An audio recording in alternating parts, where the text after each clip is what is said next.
চিৰাং জিলাৰ বিজনীত ৬০ সংখ্যক ৰঙালী বিহু উদযাপন সমিতিৰ উদ্যোগত এক বৰ্ণিল সাংস্কৃতিক শোভাযাত্ৰা উলিওৱা হয়। হিয়াৰ আমুঠু শীৰ্ষক এই বিশেষ শোভাযাত্ৰা অসমৰ জনপ্ৰিয় শিল্পী জুবিন গাৰ্গৰ প্ৰতি একাজলি শ্ৰদ্ধা জনোৱাৰ উদ্দেশ্যে আয়োজন কৰা হয়। বিজনীৰ ভিন্ন জাতি, ধৰ্ম আৰু জনগোষ্ঠীৰ বহু লোক ঐক্য আৰু সম্প্ৰীতিৰ বাণী লৈ এই শোভাযাত্ৰাত উৎসাহেৰে অংশগ্ৰহণ কৰে। এই শোভাযাত্ৰাটোত এক ব্যতিক্ৰমী দৃশ্য দেখা যায়। বিহুৰ পৰম্পৰাগত বাদ্যযন্ত্ৰ যেনে ঢোল, পেঁপা, গগনা আদি ব্যৱহাৰ নকৰি কেৱল জুবিন গাৰ্গৰ গীতৰ সুৰত অংশগ্ৰহণকাৰীয়ে আগবাঢ়ে। উক্ত শোভাযাত্ৰাৰ শুভ উদ্বোধন কৰে ডক্টৰ মংগল সিংহ হাজোৱাৰীয়ে আৰু আবেলিৰ ভাগত মুকলি বিহুৰ প্ৰতিযোগিতা অনুষ্ঠিত হ'ব। News desk, Bijni, first 24।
হাহাকাৰ কৰো আমি মৰি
সমগ্ৰ বিজনীবাসীৰ লগতে অসমবাসীক আমাৰ এই ৬০ সংখ্যক বিজনী ৰঙালী বিহু উদযাপন সমন্বয় সমিতিৰ ফালৰ পৰা নৱবৰ্ষৰ আন্তৰিক শুভেচ্ছাৰ লগতে বিহুৰ শুভেচ্ছা যাচিছোঁ।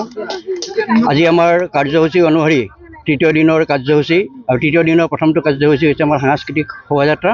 আৰু এই সাংস্কৃতিক শোভাযাত্ৰাখনি আমি আমাৰ প্ৰাণৰ শিল্পী হিয়াৰ আমঠু জুবিন গাৰ্গৰ নামত উৎসৰ্গা কৰি আমি সমন্বয় সাংস্কৃতিক শোভাযাত্ৰা হিচাপে নামকৰণ কৰিছিলোঁ।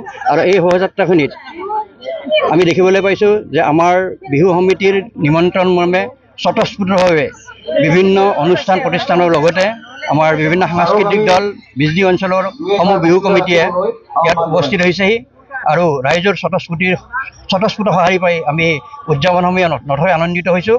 আৰু এই সাংস্কৃতিক সমাৰোহখিনি উদ্বোধনৰ কাৰণে আমি নিমন্ত্ৰণ কৰি আনিছোঁ আমাৰ পদ্মশ্ৰী শ্ৰীযুত ডক্টৰ মংগল সিং হাজৰিদেৱক। আৰু লগতে আমাৰ উপস্থিত আছে উপস্থিত নিমন্ত্ৰণ জনাইছিলোঁ আমাৰ BTCৰ পাৰিষদ ধনঞ্জয় বসুমতাৰী আৰু লগতে ইয়াত নিমন্ত্ৰিত অতিথি হিচাপে উপস্থিত আছে আমাৰ বৰবজাৰ উন্নয়ন খণ্ডৰ BDO অৰবিন্দ ৰাভা আৰু ৰাইজৰ সম্পূৰ্ণ সহায় সহযোগিতাত আৰু আপোনালোকৰ শুভাশীষেৰে আমি ৰঙালী বিহুটি সুকলমে উদযাপন কৰিবলৈ সক্ষম হ'ম বুলি আমি আশা কৰিছোঁ। ধন্যবাদ।